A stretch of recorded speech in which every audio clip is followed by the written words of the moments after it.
This is the Wheel of Time Spoilers podcast. Your hosts are Seth Jacobson and Patrick Heiler.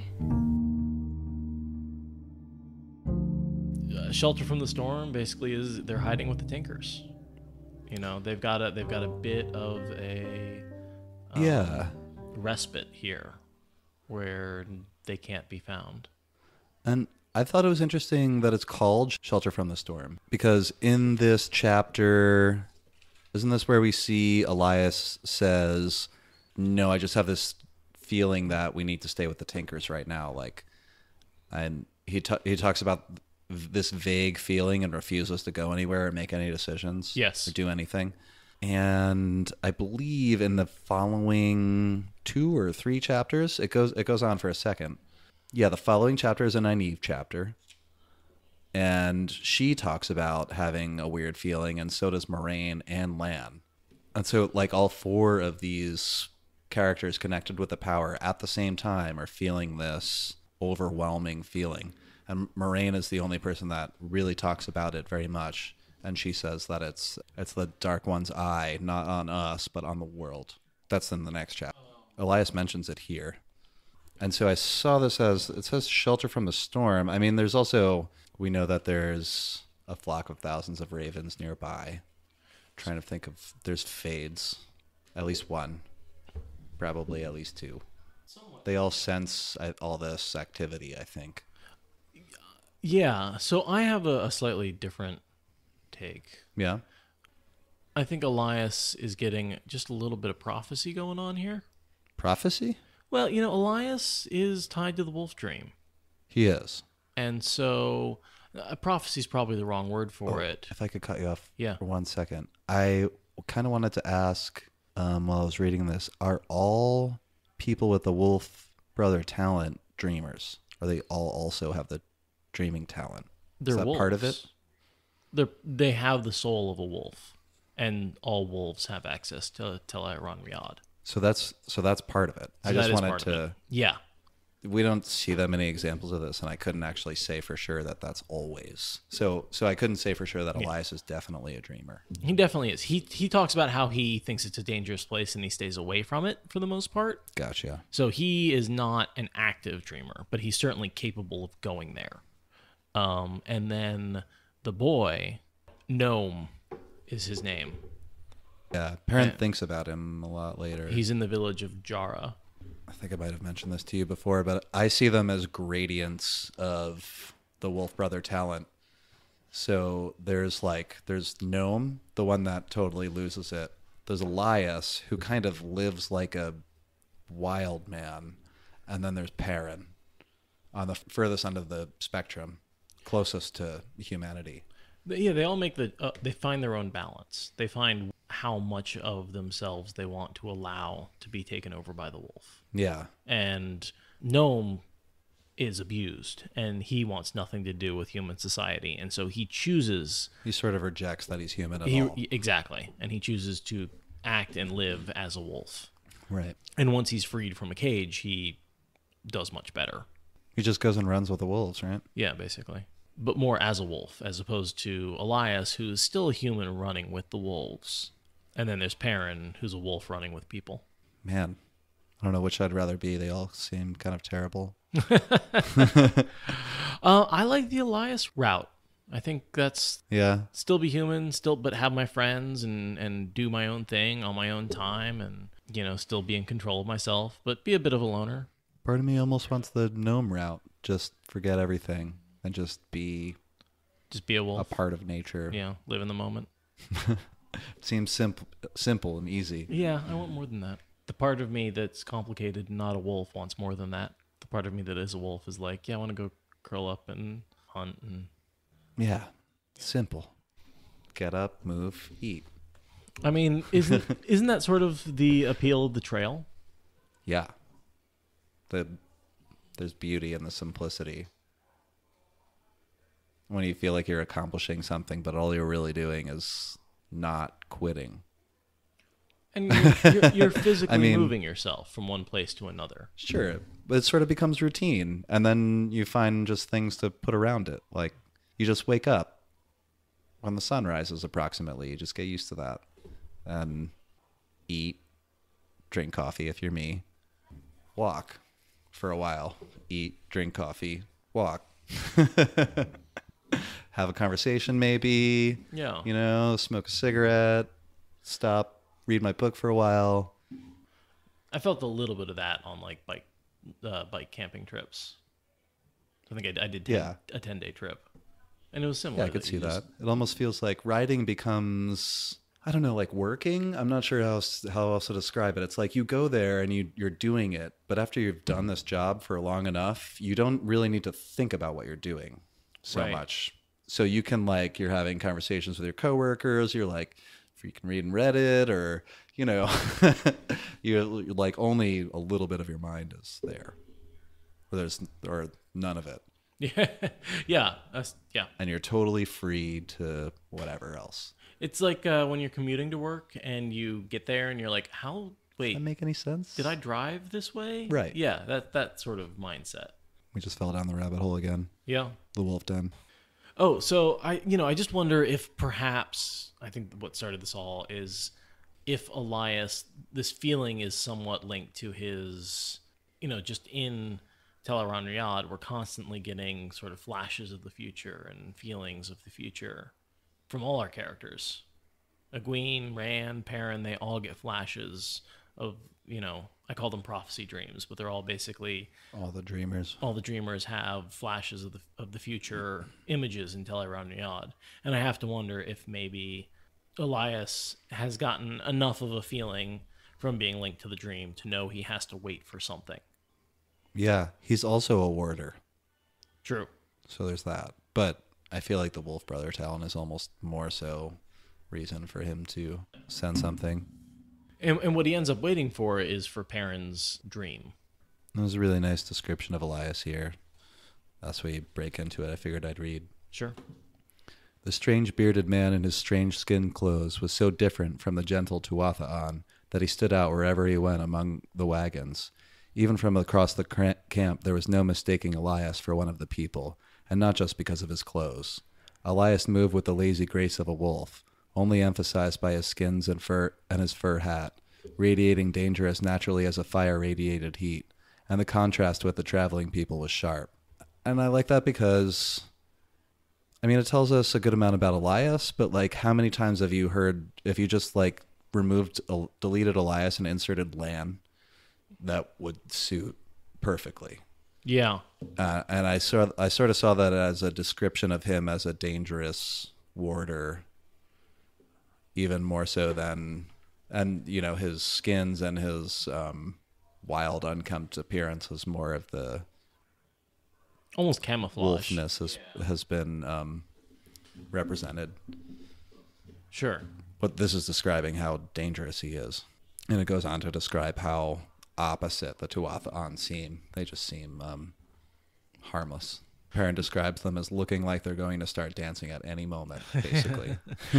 They're always kind of enjoying themselves. Like they don't have many worries because they can't do anything. Right? At some point you're like, well, I can't really, if someone attacks me, there's nothing I can do about it. I'm not going to fight back. So why worry about it? I think that gives them a bit of a carefree attitude.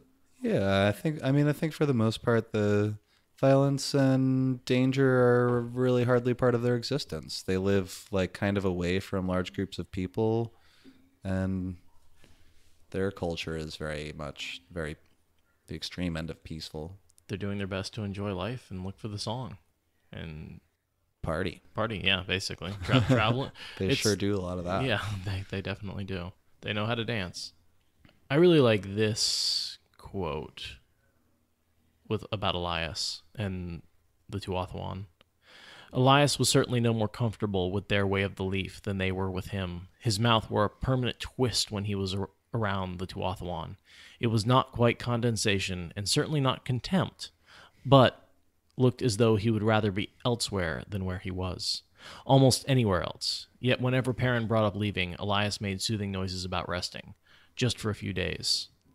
You had hard days before you met me, Elyas said, third or fourth time he asked.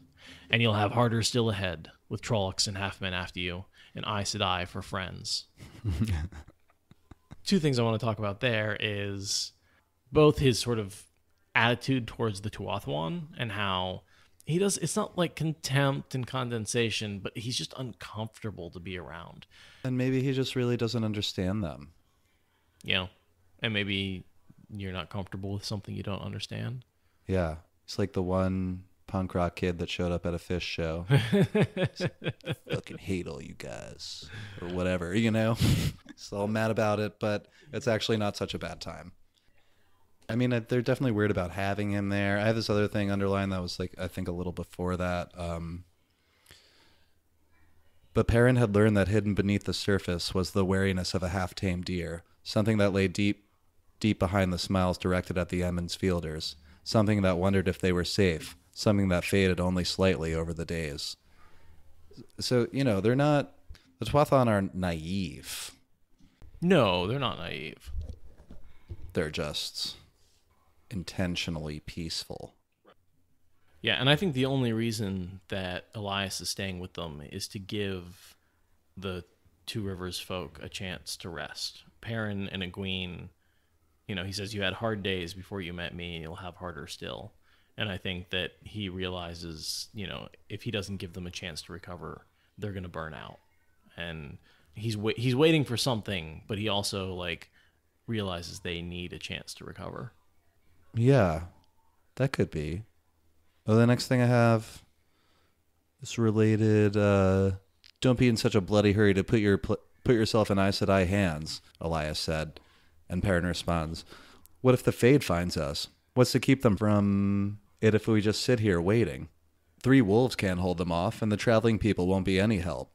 Something tells me to wait just a few days. Something.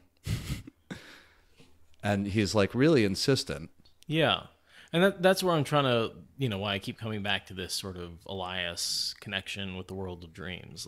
Something more than just a hunch is driving him at this point. Yeah.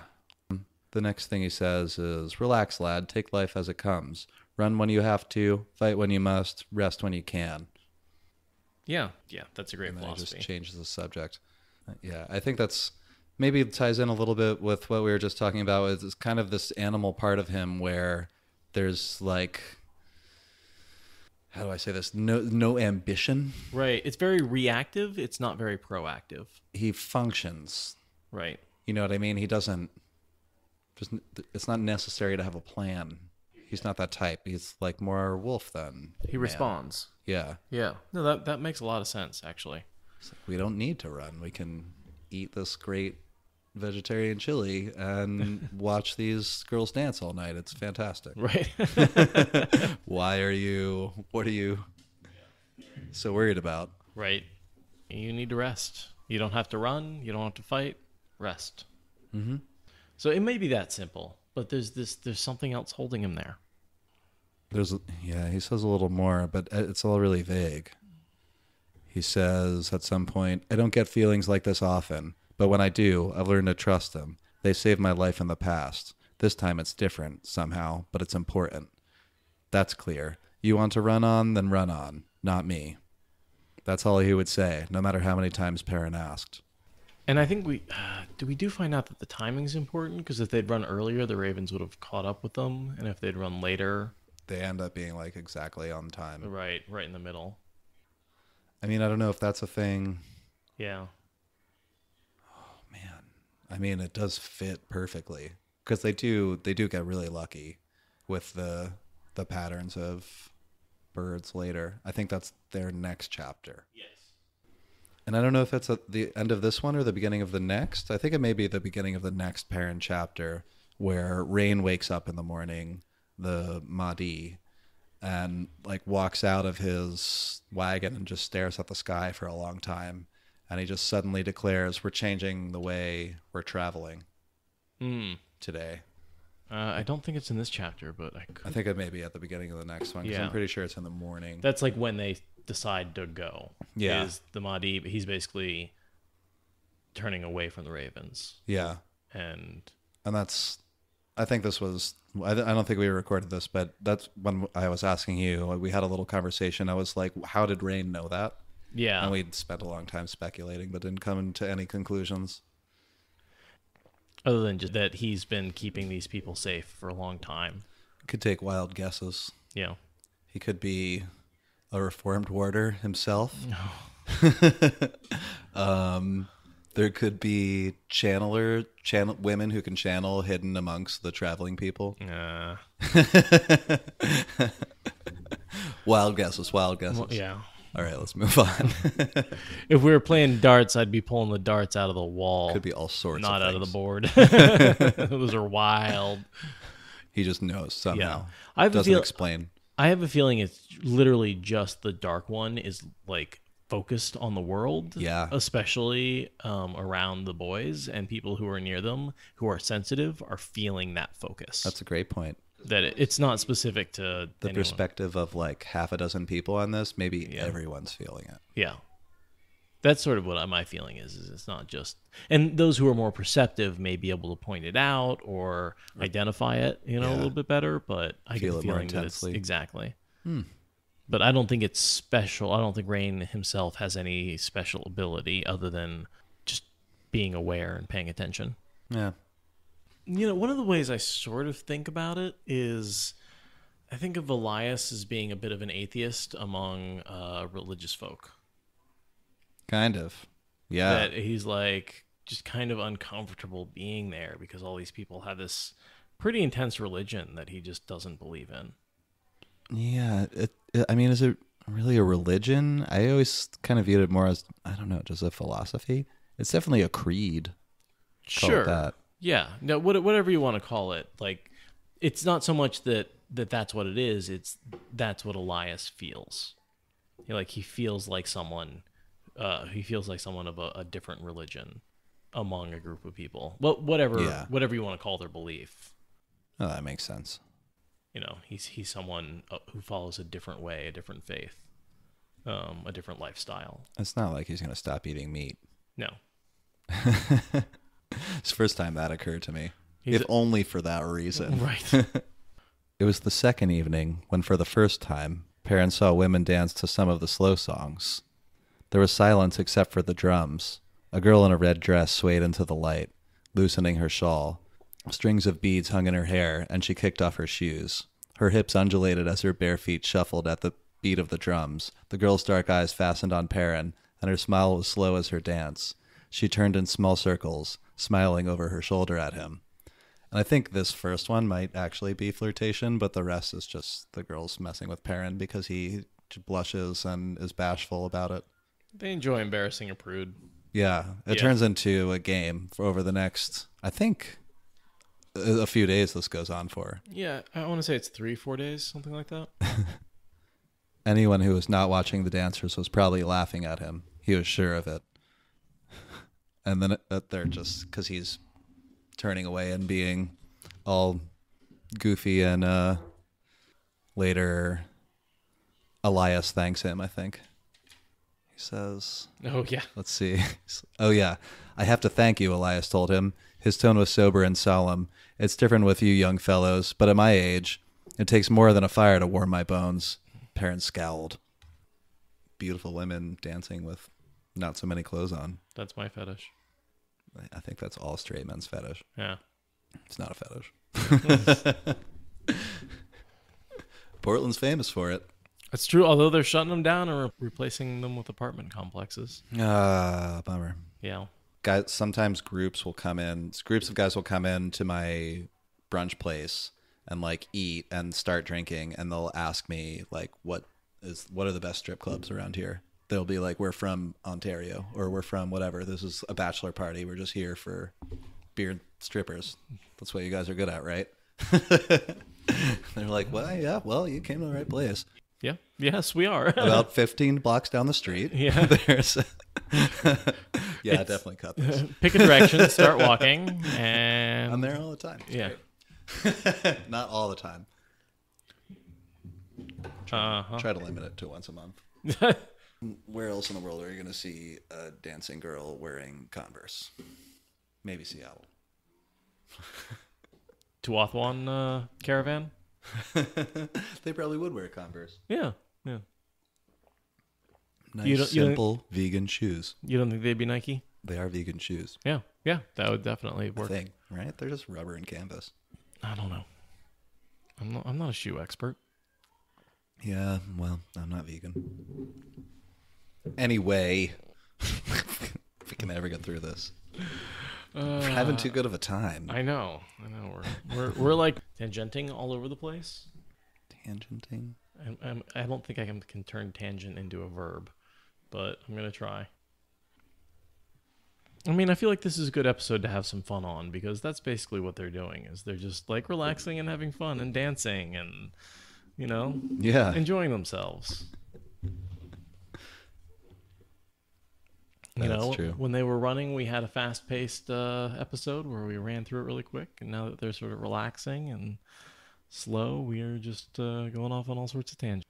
Egwene's learning to dance. Oh, yeah. She's I didn't even think to mention that. Learning the dance. Yeah. Do you still think she's crushing on Rand here? No, I think she's over it. I think she's just dancing, man. Yeah. She's just having fun. And she really wants to get away from it all. She mentions it in the last chapter. Yeah. No, and this is a good chance for her to sort of explore her boundaries. I think she's giggling and embarrassed because she comes from a much more sexually repressed group of people. Yeah.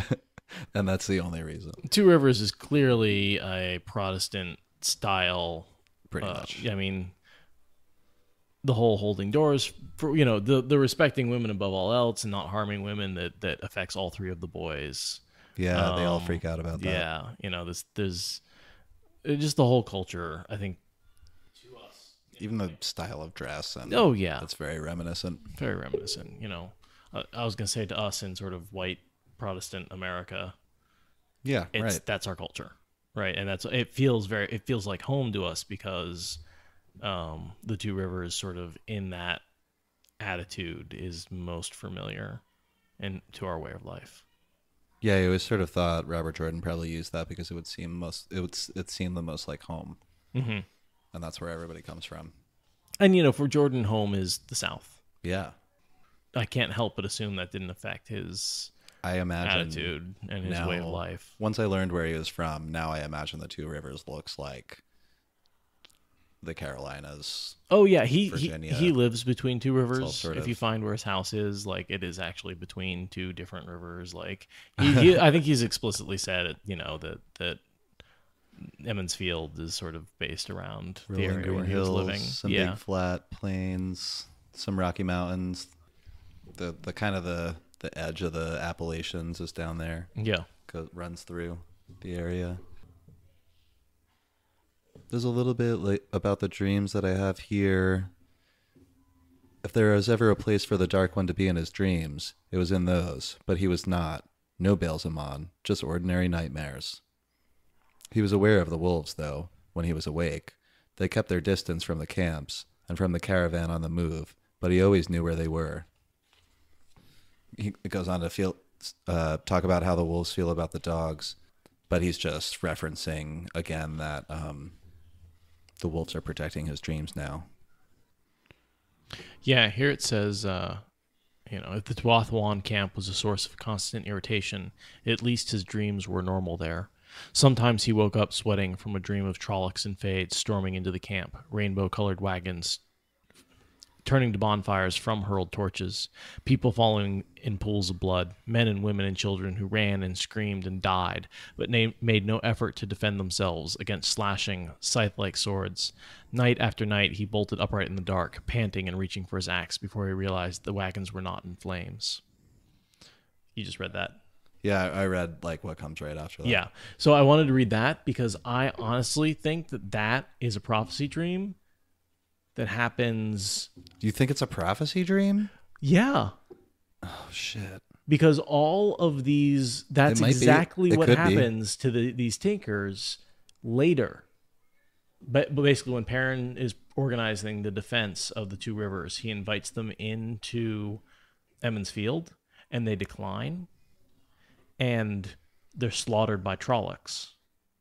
And that's when Aram comes to him for protection and picks up the sword. That's right. And so I think he's actually having a prophecy dream about that event. Wow, that's actually exciting to me in my geekiness over here. But that's really cool because I think you're right. And I never thought of Perrin as that sort of dreamer, although I don't know why I was making a distinction all this time between dreaming and dreaming. Like traveling in the dream, like Teleran Riyadh dreaming and prophecy dreaming. But they seem to be, they're always connected, aren't they? Yeah. It's the same, yeah. I can't believe I just made that connection. Wow. That's why we talk about this kind of stuff. I just saw them as two separate talents because that is two separate things, but they're always paired. Yeah, well, and I'm blown away. And there's all those times when they're in Teleran Riyadh and the clouds clear and they see a vision. Yeah. And those are all prophecy dreams. They just happen in Teleran Riyadh. Yeah, I think we see that happen to Egwene a bunch. Yeah. And a couple of times to Perrin. Yeah? Yeah. I can't think of that, but... Yeah. There's times, like, it's because he doesn't know what it is. So he, like, describes, like, he sees a cloud clear, and then he sees a bunch of weird visions, and then he goes off and does what he does. And, like, Egwene, at least, is sort of thinking about them as dreams and, like, thinks about them as prophecies. Perrin doesn't even realize they're prophecies. So we'll pick them apart when we get there, but they're really easy to miss. Oh, that's great. Perrin has a ton of prophecy dreams. He just never, ever realizes... He just doesn't try to interpret them. A single one. Well, that's where training will get you. Yeah. So this is I think is his first one that he's actually dreaming of the attack that will happen. Gosh, in book 3, 4. You're right, and he's in Teleran Riyadh almost every night, if not all nights. It seems like. Well, that's how the wolves are protecting him. Yeah.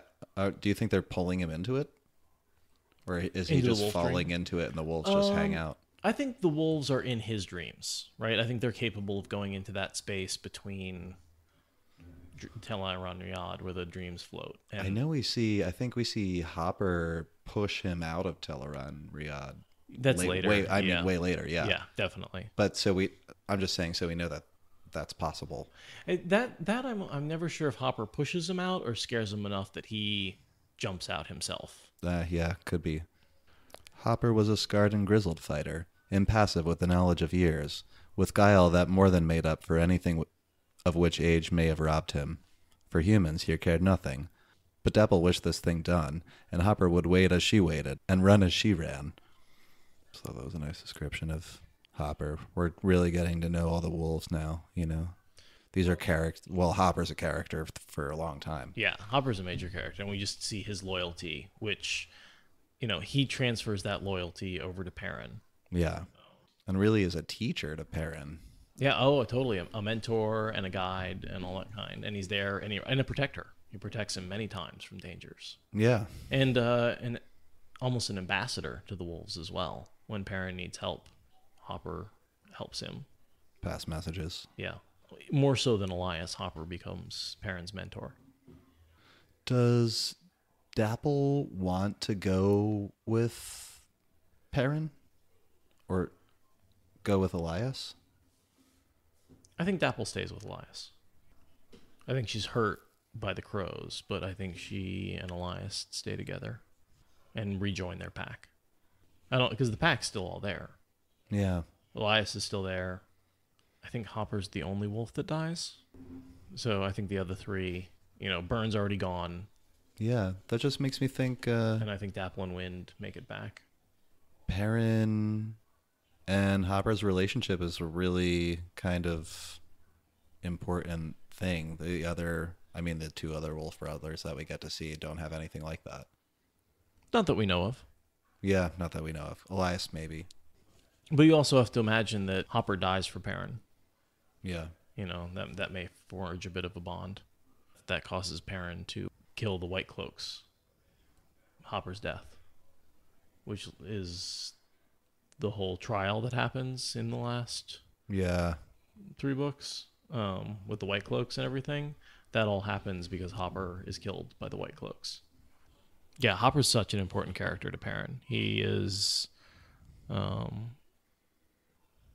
touchstone and a catalyst for Perrin to change. Whenever Perrin changes, Hopper's there guiding him, both in life and in death. And Perrin has a dream about sitting in Mistress Luhan's kitchen. I have here, she did not say anything when the wolf entered from deeper in the house and curled up between Perrin and the door to the yard. Perrin went on sharpening. It would be time to use it soon. Abruptly, the wolf rose, rumbling deep in its throat, the thick tuft of fur on its neck rising. Baelzemon stepped into the kitchen from the yard. Mistress Luhan went on with her cooking. Perrin scrambled to his feet, raising the axe, but Baelzemon ignored the weapons, concentrating on the wolf instead. Flames danced where his eyes should be. Is this what you have to protect you? Well, I have faced this before. Many times before. He cricked a finger, and the wolf howled as fire burst out of its eyes and ears and mouth. I thought it was interesting that Ishamael says he's faced this many times before. Which is interesting because that means he's encountered wolves and people who... Wolves that would protect a person. Yeah. In the dream world. Yeah. Sort of an interesting, I wonder if that was something that was going on during the Age of Legends. Maybe. I mean, why not? Yeah. Or if it's something he's encountered since in the cycles. We don't really know. It could be either. Yeah. It might also be Ishamael being a little crazy and thinking he's lived forever. I'd like to think that he's literally faced Wolfbrothers before. Yeah. I mean, he certainly has no problem, what I assume is using the true power on the wolf to cause it to burst into flames. And here he's killing, I think he's actually killing a wolf in the wolf dream. I think you might be right. I heard where he burns it and it just like crumbles to dust basically. And Ishamael says, "You cannot run from me. You cannot hide from me. If you are the one, you are mine." I'm trying to see how he gets out of the dream. I don't think they're in Teleron Riyadh right now, right? I think they are in Perrin's dream. The dream is where they're floating in that in-between space. Yeah. And sometimes dreams touch on Teleron Riyadh, and that's when you can have like prophecy dreams and stuff. But I think he's actually in his own dream, and the wolf is in that dream protecting him. And Baelzemon is able to find it and kill the wolf. But they're still in Perrin's dream, not in Teleron Riyadh. Here's a quote, right after the one you had. "The heat rose from the fires of his face and forced Perrin across the kitchen until his back came up against the wall. Mistress Luhan opened the oven to check her bread. 'The eye of the world will consume you,' Baelzemon said. 'I mark you mine.' He flung out his clenched hand as if throwing something. When his fingers opened, a raven streaked at Perrin's face. Perrin screamed as the black beak pierced his left eye and sat up, clutching his face." So that's the end of the dream. Mm-hmm. And so I think basically that Baelzemon is that those heat of the fires are him gathering the true power and then sort of casting it at Perrin and trying to mark him. But it doesn't actually pierce his eye and cause damage the way it would in Teleron Riyadh because they're still in Perrin's dream. I like that theory. As opposed to, as opposed to the wolves doing something or Elyas doing something. Right, to protect him. Which I don't think so, because as soon as he wakes up, Elyas is there, like over him, which I thought was sort of interesting. So it just says, next, "There was no pain, no blood, but he could remember it. Remember the stabbing agony." I don't know if you read that part, but he shuddered, and suddenly Elyas was squatting beside him in the pre-dawn, one hand outstretched as if to shake him awake. Beyond the trees where the wagons lay, the wolves howled one sharp cry from three throats. He shared their sensations: fire, pain, hate, kill. And I'm paraphrasing a little, but so the wolves are aware of what happened, but Perrin's okay, and Elyas was awake and ready to get him up. Which tells me that everybody's kind of in on it, including Elyas. What do you mean in on it? Well, the wolves are aware of what happened, and I think maybe for some reason Elyas knew what was going on. I think he felt the pain of the wolf dying. Probably. I think that's what that pain is and that sending fire, pain, fire, hate, kill. Basically, they're reacting to the fact that one of their number has been burned out of the pattern in the dream world. And that's what woke up Elyas. And because the very next thing is, yes, Elyas said softly, "It is time. Get up, boy. It's time for us to go." So basically he was waiting for them to get found. Yeah. Somehow, you know, up to this point, Baal-Zaman, Ishamael, has been unable to find them. And right here he finds them and sends the crows after them. I'm not sure if they're just in the area or if he sends the crows after them specifically. Because if you think about it, it wouldn't be that hard for him to, like, maybe what he's doing is opens up a gateway and sends a wave of crows through, and then opens up another gateway and sends another wave through. And that's why there's, like, these two flights. I don't know if you can... I mean, they're just normal crows. They're not shadow spawn. If the Dark One's touches on Maybe. it or something. Yeah, that's a good like question. some ravens are normal ravens, but... Some have been touched by the Dark One. Yeah. We see Grendel later use a dove, and that we sort of get the description of how it's done through the true power. Oh, yeah, and we see, I think, Demandred with the true power look through a hawk's eyes. Right. In the last battle. Oh, yeah. And so they're definitely touched by the true power. I don't know if those animals would die if they went through a gateway or not. Yeah, I don't think we ever get an example of that. But that would be a really effective spy that you could just, touch them and then send them via gateway anywhere. And next we just see that scene I was talking about earlier where Rain has walked outside of his wagon already, or it walks out right at that moment. And the Seeker glanced at the sky and froze halfway down the steps, his hand still raised to his face. Only his eyes moved as he studied the sky intently, though Perrin could not understand what he was looking at. And then he says, "We must change the direction we travel, my old friend." The Seeker looked uneasily at the sky again. "We go another way this day. Will you be coming with us?" Elyas shook his head. "Well, take care, my old friend. There's something about today." I just thought that was abrupt, and Rain seems to really know what's going on, or sense something. Clearly, Ishamael has found Perrin, right? He's sending the ravens after him. He's found him in the dream. He has an idea of where he is after all this time. And so by the fact that Ishamael knows where they are, the Dark One knows where they are. And so they feel the Dark One's gaze because it turns towards them. Yeah. Specifically. And it's physically there as well in this huge group of ravens. Sure. The Dark One's eye, they call it that. Exactly. Yeah. The ravens are the Dark One's eyes. I wonder if that's what everyone can feel in a little more of a literal way. That the Dark One's presence is there through the ravens? These, I don't know, 1,000 ravens or something. Yeah, I hadn't thought of that. Isn't it? I don't think they mentioned how many groups, but it's a lot. Yeah, it's at least two swarms. 100 apiece or something like that. Oh, way more than that. Thousands. Is it more? Yeah. Hundreds and hundreds, if not thousands of ravens. Have you ever seen a big kind of searching in a pattern? Yeah, like a big flock of ravens, or a murder of crows. There can be a lot of birds in those things. Yeah. It's mentioned again, on the next page, about Rain. It just says, his eyes raised uneasily towards the sky again. "We'll need an early start ourselves, I think. Perhaps we'll eat as we journey, but at least everyone will say goodbye." He's kind of gathering everyone to say goodbye to... Yeah.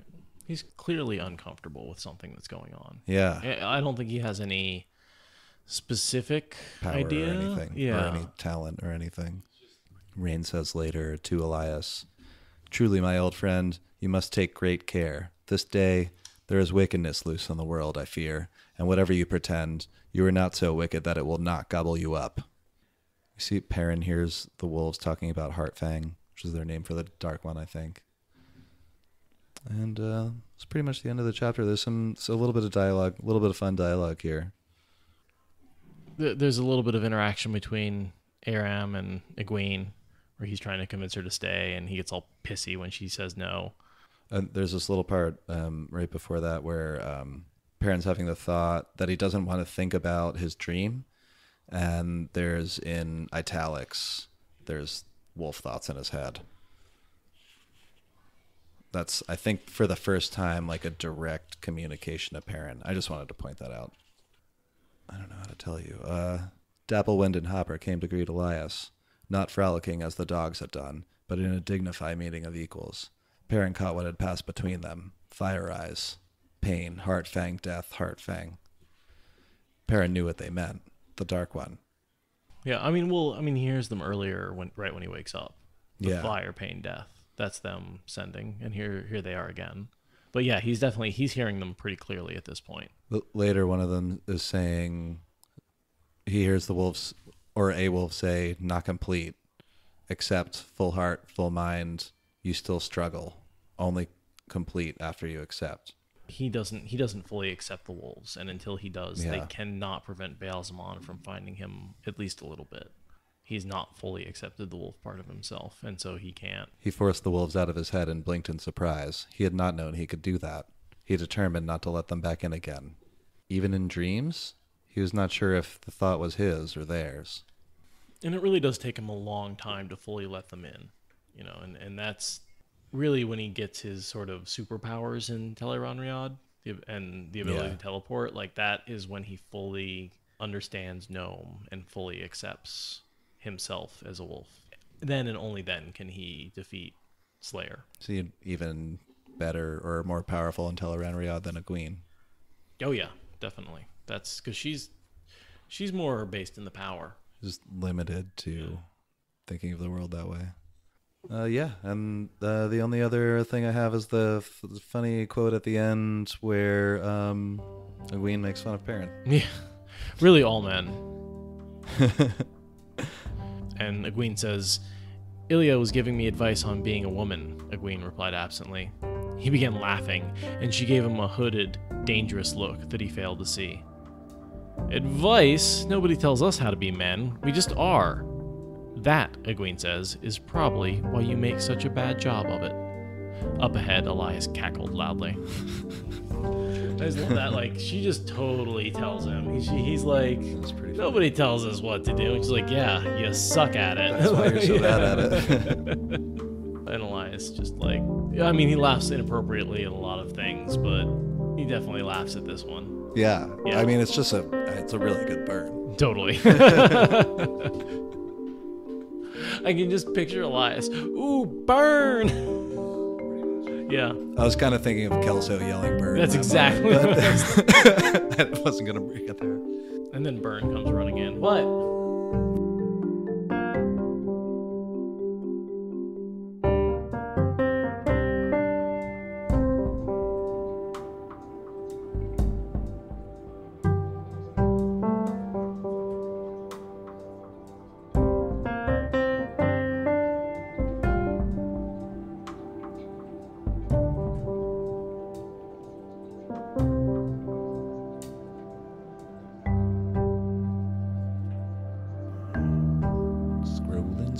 Scrolling.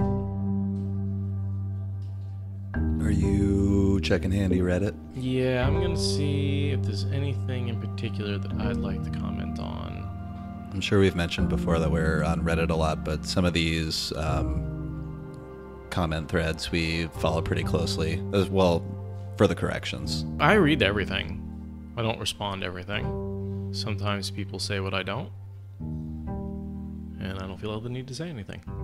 Just with corrections and stuff like that. Like, I really appreciate it when I come back and I'm like, "Yep, you said it better than I could." There is a ton of knowledgeable people in the WOT subreddit. I don't think I've ever, maybe once or twice, I've posted in Wheel of Time, but I think it was something funny. I don't think it was even like helping someone with a question, because almost always someone gets, and they have said what I thought what the right answer was. Right. I'm constantly enjoying new theories and reading, ideas. I may not agree with them, but I enjoy reading them. Yeah, it's interesting to think about anyway. Even if we're set in our ways, which I think we are on some things, but not on everything. Scrolling. Okay, so here's one. Atropos 2012 said that Logain was at the manor house at the start of Night of Dreams, not Tame. Is that, we were talking about the scene where Luce Theron takes over? Well, yeah, when Rand channels. Yeah. Yeah, and but Rand still controls the body. I was sure it was Tame who was there. I couldn't. Yeah, I don't know if I could have told you. I don't know. So Atropos says it was Logain. One of them. Yep. Thanks, Atropos. Thank you. There's some good debate about the warder bond versus compulsion. Is that in response to when we were talking about compulsion using the warder bond? Yeah. So that was just a good discussion. I think that's if you want to go read two people arguing passionately about two sides, and I think they're both very valid. I tend more towards the more negative way of looking at it. Yeah. The warder bond. Like sex, consent is the key. And that's one of the reasons why I think Alana's bond of Rand is such a horrific thing. And Lan really gets offended when Moraine passes his bond. At this point in history, very socially unacceptable. Yeah. Because in the same way, it's like it goes with the role reversal of men in our world have the physical power because they're generally, on average, bigger than women. In this case, you have the reverse, where you have these women who are extremely powerful, Aes Sedai, who have complete control over the men. Yeah. And so you have this parallel where there's this bonding, which is very sexual in nature. And as long as it happens voluntarily, there's nothing wrong with it. But the second you force it upon somebody against their will, it becomes an act of violation. Sexual. I think it's more like an intimacy. Not in that they're having sex, but in this, like, you bond your life with this person in a way. You experience their emotions. You enter this lifetime relationship with them. Yeah.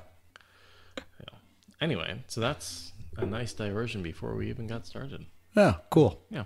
All right. That's what it's all about over here. I love it. We probably mentioned this before too, but we always do this. We're at the beginning. We just kind of turn on the microphones and sit here and transition, I guess. So we'll talk for like 20 minutes a lot of times before we even get to.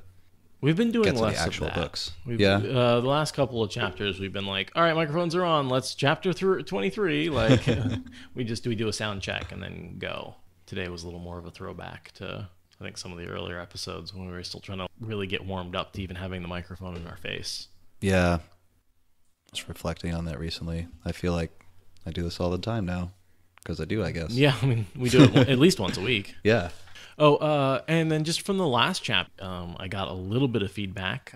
I just released the previous episode. So just wanted to say that the Aiel that join the Shido and sort of throw down their spears, those are the Brotherless. And the Aiel channelers that turn to the shadow are the Eyeblinders. Eyeblinder. Okay. Darn, I could have sworn... I almost want to pull out the copy of Memory Light, but it's not worth it. Something about the Honorless? I couldn't find anything about the Honorless. I did a Google make that search. Up? You may, because I think I think you're thinking of the Brotherless. Okay, maybe that's... Yeah. And I think maybe they call, like, the Honorless Shido or something like that. And I was wrong about the whole Dune mouse name. Muad'Dib is the name of the mouse. Oh, yeah. You suggested it, and I was like, no, of course not. Yeah, you were right. But there's definitely two, where Muad'Dib is really similar to whatever their name for... Usul. Usul? Which means the base of a pillar. Yeah, it's a secret name. But what's the name for the Fremen Messiah? Muad'Dib. This is like so not even related to our podcast. I know, but it's, I mean... I am curious, though. I mean... It's been a while since I read those books. I really liked the Dune trilogy. Oh, yeah. But I mean, you can't say it's unrelated because the Aiel and the Fremen are such a obvious parallel. So similar. Yeah. And with their connection to the Tinkers, this is clearly a name from the Aiel. This name comes down from when they were still part of the Aiel as the traveling people. Tinkers? The Maudie. Oh, yeah. Yeah. Do you think it might be a cross-series reference?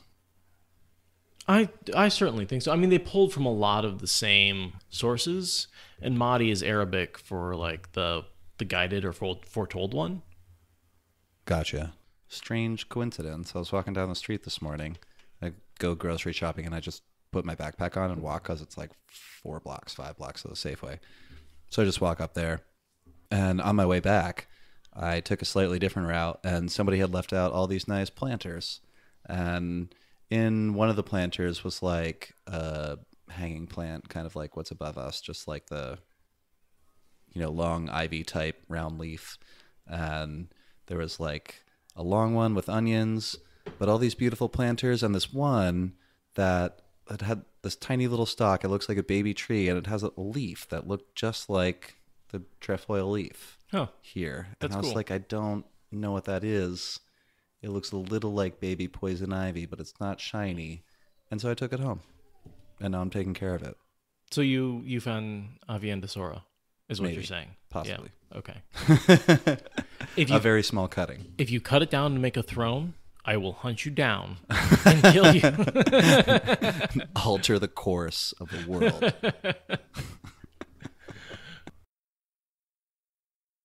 Thank you for listening to the Wheel of Time Spoilers podcast. Rate us in the Apple Podcast app or your favorite podcast client.